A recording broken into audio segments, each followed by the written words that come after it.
நீ இருக்கிறியே ஒல கொட்டாயா, சும்மா நடக்கிறியே தவள கொட்டாயா, மஜாவாயி நிக்கிறியே பஞ்சு மிட்டாயா. அவர் வேலை உசுரா வச்சிருக்கேன், அது அவராண்ட கொஞ்சம் எடுத்து சொல்லுங்க. சோஜாவா படுத்துக்குவேன் ஓமடியில சாஞ்சு, சும்மா வாட்டமா இருக்கிறிய வாட்டர் பாக்கெட் மூஞ்சி. நீ ஏன் எப்ப பாரு மொட்டை தலையாவே இருக்க?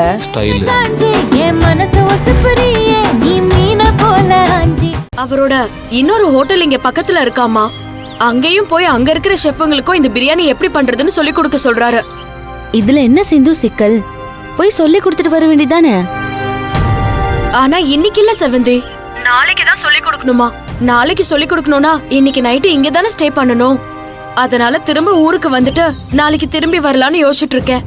ஐயோ என்ன சிந்து நீ, இதுக்காக நீ திரும்பி வருவியா என்ன? அதெல்லாம் ஒண்ணும் வேண்டாம். அங்கேயே 2 பேரும் தங்கி இருந்துட்டு நாளைக்கு செஞ்சு கொடுத்துட்டு திரும்பி வாங்க. இங்க வந்து நீங்க என்ன பண்ண போறீங்க? ஒன்னும் அவசரம் இல்ல. ஏய் என்ன அங்கேயே இருந்துட்டு நாளைக்கு வாங்க? குடு போன. ஹலோ, நான் பூர்ணி பேசுறேன். ரகு எங்க? தோ பக்கத்துல தான் இருக்காரு. போன முதல்ல அவர்கிட்ட கொடு. என்ன நினைச்சிட்டு இருக்க நீ? உனக்கு வேலை இருந்தா நீ தங்கிட்டு வா. ஏன் புருஷனை எதுக்கு உன் கூட தங்க வைக்கிற?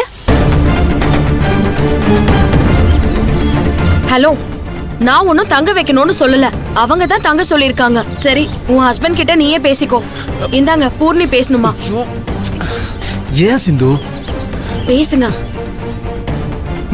சொல்லு. ஏங்க, ஒரு இடத்துக்கு போனா நேரங்காலத்தோட வீட்டுக்கு வரணும்னு தெரியாதா? போன இடத்துல அப்படியே இருந்துருவீங்களா? அது என்னது?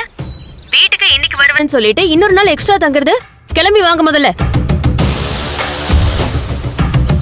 ஏண்டி இப்ப எதுக்கு சும்மா அங்கிருந்து ஃபோன் பண்ணி ஆர்டர் கொடுத்துட்டு இருக்க?